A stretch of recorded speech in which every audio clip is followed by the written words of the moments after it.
প্রতিশোধ প্রতিহিংসার রাজনীতি বাদ দিতে হবে। চিকিৎসার জন্য মঙ্গলবার লন্ডনে যাওয়ার কথা রয়েছে বিএনপি চেয়ারপারসন বেগম খালেদা জিয়ার।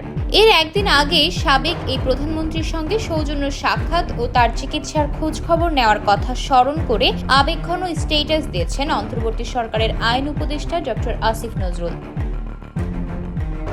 সোমবার 12:08 তিনি এই স্ট্যাটাস দেন। স্ট্যাটাসে তিনি লিখেছেন, চিকিৎসার জন্য নভেম্বরে বেগম খালেদা জিয়ার বিদেশে যাওয়ার সম্ভাবনা ছিল।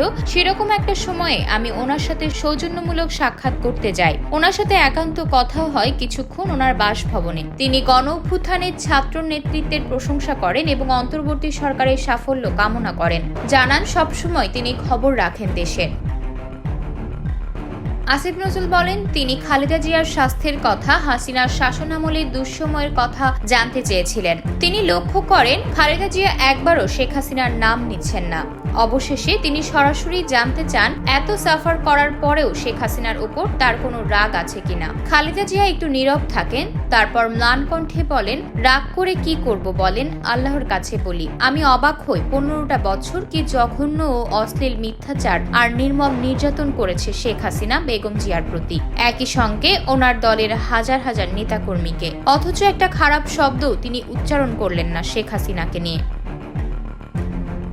আগামীকাল বেগম জিয়া চিকিৎসার জন্য যাচ্ছেন লন্ডনে।